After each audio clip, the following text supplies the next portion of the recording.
मैं कुछ सवाल दाग दूंगा साइंस को, साइंस चुप हो जाएगा। बहुत सारे सवाल मेरे पास हैं जो साइंस के पास नहीं है। कोई विज्ञान को जानने वाला यदि मेरे से आए और बात करे, मैं संतुष्ट कर सकता हूँ उस व्यक्ति को, पर वो मुझे संतुष्ट नहीं कर सकता, क्योंकि मेरे पास ऐसे सवाल हैं कि जो साइंस के पास नहीं है। पर साइंस के ऐसे लाखों सवाल आप मेरे से पूछिए जिसका मैं उत्तर देता चलूँ। हेलो फ्रेंड्स, मेरा नाम है डॉक्टर रवि और लॉजिकल आयाम पर ना ही हम सिर्फ स्यूडो साइंस को डिबंक करते हैं, बल्कि आपको एक साइंटिफिक इंटेलेक्ट, एक नया नज़रिया देने की भी कोशिश करते हैं। But thanks so much guys इस चैनल को देखने के लिए और लॉजिकल आयाम को 3000 से ज़्यादा सब्सक्राइबर्स की एक कम्युनिटी बनाने के लिए। आज का वीडियो इस सीरीज़ के बाकी वीडियोस से सच में अलग है। हाँ, इस वीडियो में भी हम स्यूडो साइंस और मिस इन्फॉर्मेशन को जमकर डिबंक करेंगे और ये भी देखेंगे कि कैसे ये बाबा लोग हर फील्ड में एक्सपर्ट होने का दावा करते हैं। लोग साइंटिस्ट्स, डॉक्टर्स, एक्सपर्ट्स के पास ना जाकर, उनकी बात ना मानकर इन बाबा लोगों के पास जाते हैं और उनकी बात ही मानते हैं। तो इसीलिए इस काम को बहुत अच्छे से करने के लिए, मुझसे भी ज़्यादा अच्छे से करने के लिए, इस वीडियो में हमारे साथ हैं एक स्पेशल गेस्ट। जी हाँ, जैसे वीडियो के टाइटल में ही हैं, विमोह, जिनके वीडियोस हम सभी लोग बहुत ज़्यादा पसंद करते हैं। तो मैंने विमोह से एक रिक्वेस्ट की कि प्लीज़ हमें बताइए, प्लीज़ हमें समझाइए कि कैसे इन बाबा लोगों से, इस बाबा वर्स से हम दूर रह सकें, हमें इससे छुटकारा मिल सके, और आपके क्या ओपिनियन है इस बारे में। तो over to Vimoh. Hi Ravi, thank you for asking me about this. I think मेरा सबसे बड़ा प्रॉब्लम बाबा कल्चर से ये है कि बाबा कल्चर हमारे समाज के जो बाकी के स्ट्रेन्स हैं उनको निगल रहा है। तो लोग डॉक्टर के पास जाने की जगह कोशिश करते हैं किसी बाबा के पास जाकर कोई जड़ी बूटी निकालने की। आजकल तो बाबा एक्चुअली सो कॉल्ड दवाइयाँ बेचकर, उनके बारे में झूठ बोलकर, पकड़े जाकर, फिर झूठ बोलकर, फिर सुप्रीम कोर्ट के सामने हाथ जोड़कर माफ़ी मांगते हुए भी देखे जा सकते हैं। ऐसे बाबा भी देखे जा सकते हैं जो कहते हैं कि डॉक्टर्स को क्या पता है, और फिर जब उनको ब्रेन में ऑपरेशन कराना होता है तो वो भी किसी अस्पताल जाते हैं और अपने दिमाग का ऑपरेशन कराते हैं। ये जो बाबा कल्चर है, ये सिर्फ मेडिसिन में नहीं, ये 50 प्रकार के मिस इन्फॉर्मेशन को बढ़ावा देता है, पॉलिटिकल मिस इन्फॉर्मेशन को बढ़ावा देता है। ऐसे बाबा हैं जो full time unofficial spokes persons बने हुए किसी पॉलिटिकल पार्टी के लिए। ऐसे बाबा हैं जो कि अपनी लाइफ को एक सेल्फ हेल्प प्लेटफॉर्म बनाकर लोगों को एडवाइस दे रहे हैं। ऐसे बाबा हैं जो कि यूजुअल काम तो कर ही रहे हैं, पर इंस्टाग्राम पर रील्स बनाकर धार्मिक ज्ञान बांट रहे हैं, और उनमें से कई तो ऐसे हैं कि जो कि धार्मिक ज्ञान भी गलत बांट रहे हैं। वाह, thank you Vimoh for such a wonderful summary. चलिए, वीडियो में आगे बढ़ने से पहले मैं हमेशा की तरह डिस्क्लेमर दे दूं कि इस वीडियो में और बाकी सारे वीडियोस में भी ना ही हम किसी व्यक्ति विशेष को और ना ही किसी धर्म को टारगेट करते हैं। ये एक कोइंसिडेंस हो सकता है कि मेजॉरिटी ऑफ हमारी रील्स जो हैं वो हिंदू धर्म से रिलेटेड है, क्योंकि गेस व्हाट, 80 to 85% पॉपुलेशन जो भारत की है वो हिंदू है, और मेरी परवरिश भी हिंदू धर्म वाले परिवार में ही हुई है। एनीवे, डिस्क्लेमर देने का ऐसे कोई फ़ायदा है नहीं, क्योंकि वही सेम 4 तरह के कमेंट, नेगेटिव कमेंट हमें आएंगे, वही सेम तरह की गालियाँ, सेम तरह के नेगेटिव कमेंट्स लोग करेंगे। तो आगे बढ़ते हैं। मैं डेली 2 किलो, 2.5 किलो, 3 किलो गाली खाता हूं। आज के वीडियो के अंत में हम ये भी बात करेंगे कि कैसे हम इस रिग्रेसिव सोच से, कैसे इस एक्सट्रीम सोच से अपने आप को, अपने परिवार को, अपने समाज को दूर रख सकते हैं। तो इतने बड़े डिस्क्लेमर और इंट्रोडक्शन के बाद आज की सबसे पहली रील में एक बाबा नहीं, एक पॉलिटिशियन हमें 9 प्लैनेट्स के बारे में कुछ बता रहे हैं। हम सभी को यह पढ़ा दिया जाता है कि 9 ग्रहों की खोज किसने की? केपलर ने। Kepler's law of planetary motion.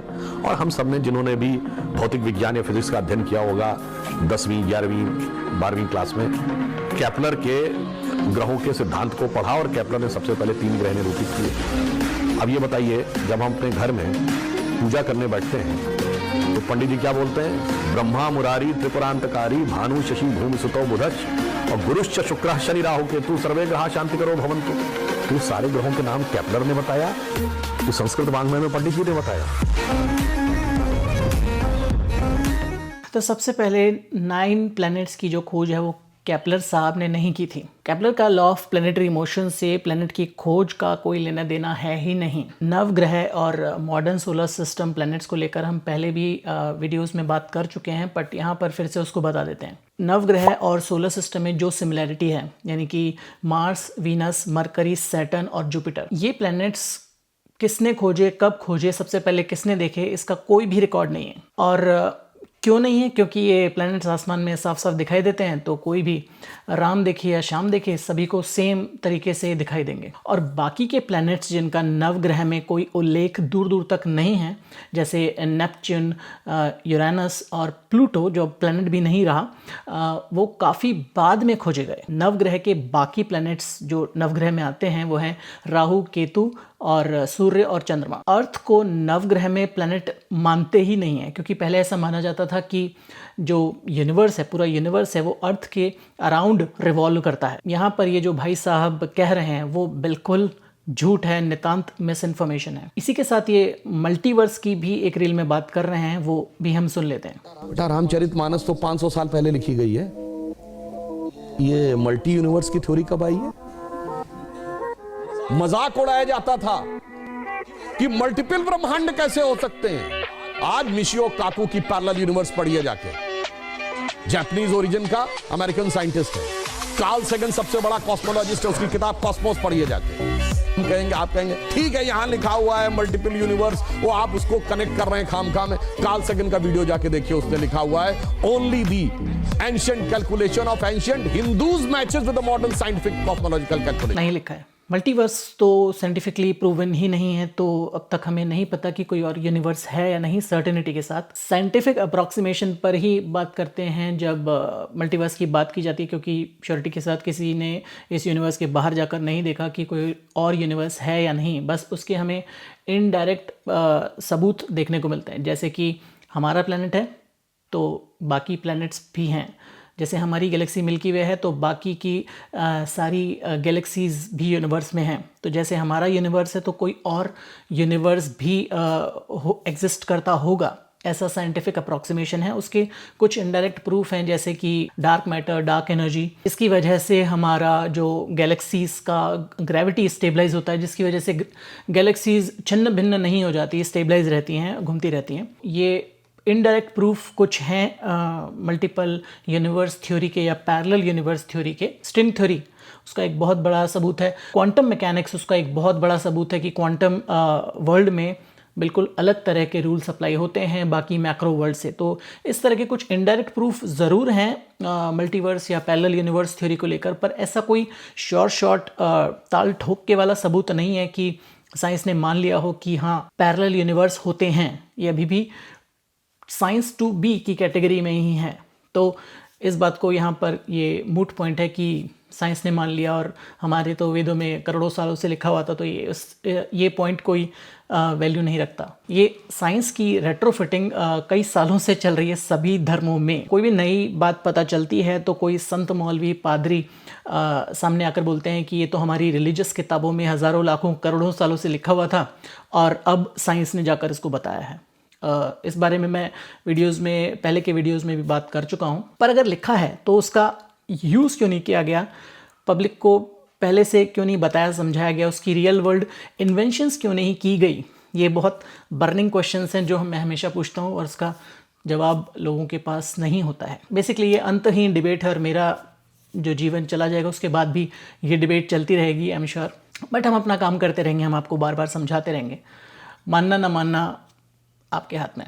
तो आगे बढ़ते हैं। ये जो सर हैं वो बेसिक साइंस को चैलेंज कर रहे हैं। ये सर्दियों का मौसम चल रहा है ना, हमारा अर्थ घूम गया ना अब दूसरी तरफ है। अर्थ घूम गया, अर्थ का डायरेक्शन दूसरी तरफ है, चांद की तरफ है। सूरज आपके मुल्क से दूर हो गया कहाँ दूर चला गया? वो अब है ना दूसरी डायरेक्शन में चला गया कि वो रोटेट करता रहता है, तब दूसरे मुल्कों की तो बारी आनी चाहिए ना गर्मियों के लिए। जमीन रोटेट कर रही है जी। जमीन तो साकिन है बेटा, जमीन तो रोटेट करती नहीं है, जमीन गर्दिश नहीं करती। लेकिन हमें ज्योग्राफी में पढ़ाया जाता है कि अर्थ जो है वो सूरज का चक्कर लगाता है। ये लॉजिक ये गलत है बेटा। साइंस की ये थ्योरी जो है ना ये दुरुस्त नहीं।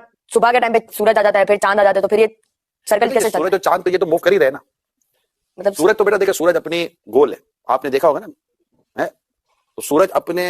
ये मुझे किसी सब्सक्राइबर ने भेजा है, इसमें से काफ़ी रील्स काफ़ी लोगों ने भेजी हैं जिसका उल्लेख मैं डिस्क्रिप्शन में कर दूंगा और वीडियो के अंत में भी करूंगा। पर ये देखकर बहुत दुख हुआ कि बच्चे सही इन्फॉर्मेशन लेना चाह रहे हैं, पढ़ना चाह रहे हैं, साइंस को जानना चाह रहे हैं, और ये जो बाबा जी हैं, मौलवी हैं, बिल्कुल गलत इन्फॉर्मेशन दे रहे हैं कि ज़मीन स्टैटिक है और चांद सूरज घूमते हैं। अब इस पर एक्सप्लेनेशन देने की शायद कोई ज़रूरत है नहीं, but it's clear as the day कि सच क्या है हम सबको पता है। बट मैंने पहले भी कहा था कि बच्चों को कम से कम मिस इन्फॉर्मेशन और स्यूडो साइंस के फेर से हमको हर हालत में बचाना होगा, क्योंकि इससे बच्चों का ब्रेन वॉश जो हो जाता है और वो फिर बचपन में ही इस तरह के प्रोफेशन में आना चाहते हैं, बाबा बनना चाहते हैं। वो चौपाई है, ढोल गवार शूद्र पशुनारी सकल ताड़ना के अधिकारी। हाँ। इसका अर्थ ये नहीं है कि इसमें किसी को मारने पीटने के लिए कहा गया। इसका अर्थ क्या है, यही मुझे समझ। मैं बताती हूँ। जो ढोल होता है उसको अगर हम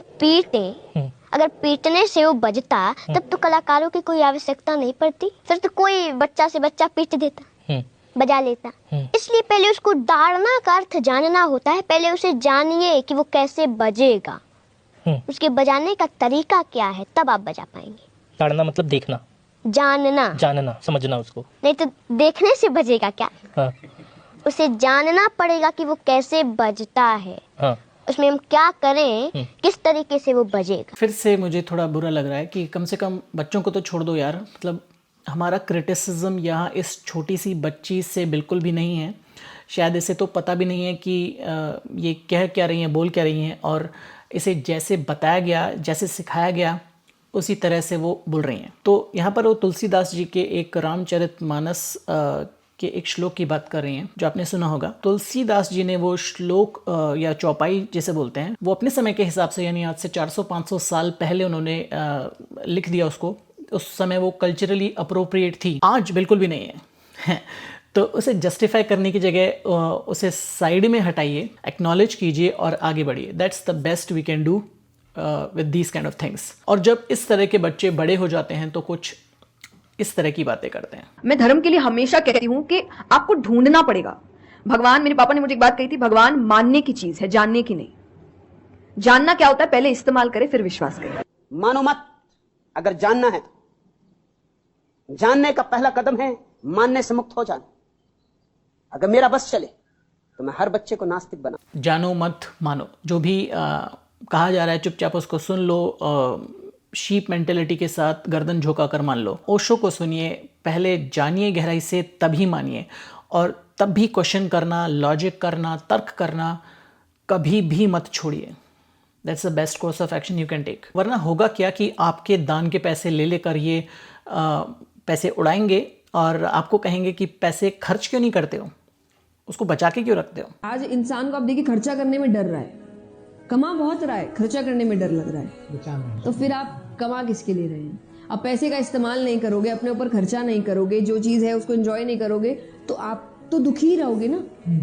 और फिर उसके साथ टेंशन भी आती है पैसे के साथ। तो आप एंजॉय तो कुछ नहीं कर रहे, टेंशन पूरे ले रहे हैं, तो एंड ऑफ द डे आप यही बोलोगे कि पैसा आने के बाद भी कोई खुशी नहीं मिली। सही बात है कि अगर मैं भी एक कथा बांचने का 15 से 20 लाख रुपए लेता तो मैं भी शायद भर भर के पैसा उड़ाता। पर सैडली जो हम लोगों जैसे, हम सभी कॉमन लोग जो हैं, उनके पास इतने पैसे होते नहीं हैं। हज़ारों, लाखों तो छोड़ दीजिए, हज़ारों रुपए कमाने में भी हमें महीने निकल जाते हैं। उड़ाने का तो सवाल ही नहीं उठता, हमें थोड़ा सोच समझ के खर्चा करना पड़ता है।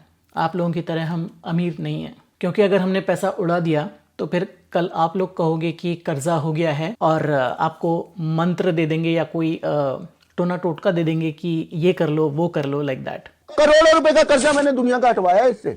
मग्गा लेना है, बाथरूम का होता है नॉर्मली, उसमें आपने 2-4 बूंदे नील की डालनी, उसे टॉयलेट में फ्लश कर देना। रोग, ऋण, शत्रु गायब। नील की, ये वही कॉन्वेलेक्सा वाले बाबा जी हैं जो अतरंगी सॉल्यूशन देते हैं कि मग में पानी भर के फ्लश कर दो, दही से अपने बॉडी पार्ट्स को धो लो, पता नहीं क्या क्या। ये आपको हर बीमारी और हर दुख दर्द का इलाज 100% कॉन्फिडेंस के साथ ये देते रहेंगे। बट कैंसर तक का इलाज ये आपको बताएंगे, कैंसर तक का इलाज, माइंड यू। अगर किसी के घर में मेजर आ जाता है कि जैसे एकदम से आर्मी का मेजर आता है कि कैंसर 2nd स्टेज पे आ गया, 3rd स्टेज पे आ गया, तो वो क्या करें? ओह, कैंसर का इलाज लाइक आई सेड, धनिया के कुछ दाने ले लीजिए, 5 या 7 दाने धनिया साबुत। एक कुकरी शो चल गया क्या बीच में गलती से? कैंसर की इलाज की बात हो रही थी ना यहाँ, तो आगे सुनते हैं। एक तांबे का सिक्का, 2 गोमती चक्र, 2 काली हल्दी, नमक स्वाद अनुसार, और मिर्ची कितनी डालनी है, धनिया कितना डालना है? ये सारी सामग्री लेकर एक पोटली बना लीजिए छोटी, और उस व्यक्ति के ऊपर से सिर से लेकर पैर तक 7 बार घुमा दीजिए और उसकी हाइट का एक काला धागा ले लीजिए। Okay. वो उसी पोटली पर बांधकर जलती हुई प्रज्वलित अग्नि में आप भेंट कर दीजिए। ओके। धन्य है देवी, आपके चरण कहाँ हैं?